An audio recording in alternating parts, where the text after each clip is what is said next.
Let's take a closer look at what OPEC actually is. The Organization of Petroleum Exporting Countries was formed in 1960 by Iraq, Iran, Kuwait, Saudi Arabia, and Venezuela.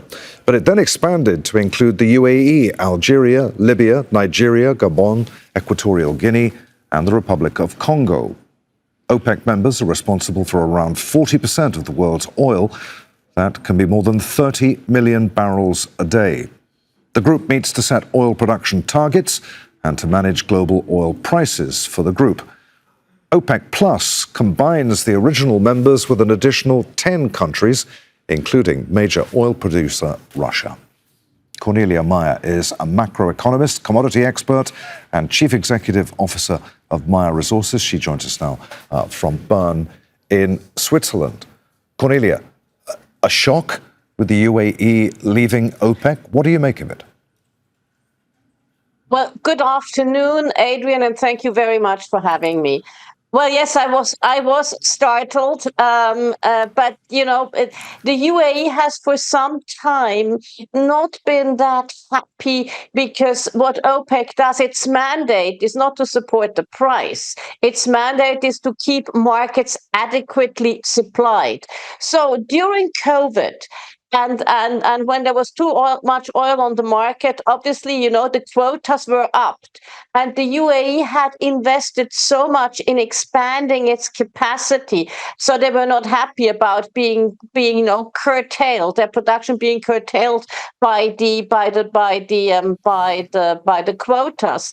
And they think by 2027 they can produce 5 million barrels a day. Now they're producing about 3.5 million barrels a day. So they have a bit of the spare capacity. So I guess they think it will buy them freedom once this is over. But until this is over, there's also, like everybody else, have most of their production on the wrong side of the Strait of Hormuz. To what extent, though, Cornelia, was there a political aspect to all of this?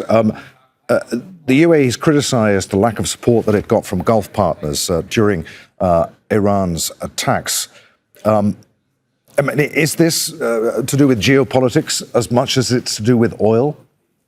I think it has mainly to do with oil. It may also have to do some with geopolitics. And, you have seen that, the UAE has been sort of dividing itself out a little bit of some of its GCC neighbors. And it's been particularly with the big GCC power, the Kingdom of Saudi Arabia. It's been in many of the regional conflicts on the other side of the conflicts from the kingdom.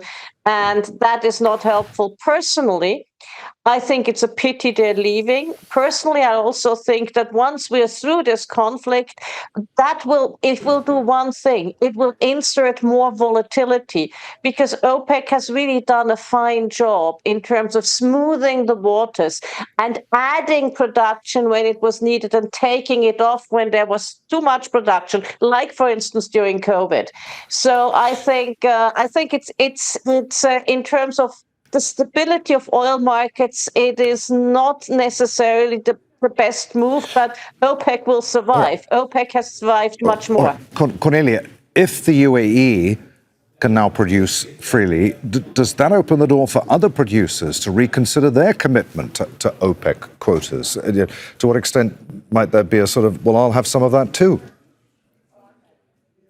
Well, I sort of doubt it, because OPEC has been quite instrumental, as I said, in evening out when there was too much or too little oil on the market, and particularly with the US being so strong with all the shale oil production that they have, and with a lot of the non-OPEC producers like Brazil, like Guyana, like Argentina, and so on, also being quite strong.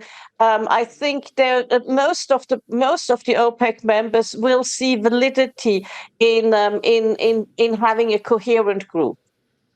Okay, longer term, if producers start to prioritize market share over quota discipline, what does that do for OPEC? Does it fundamentally weaken its ability to manage both supply and prices?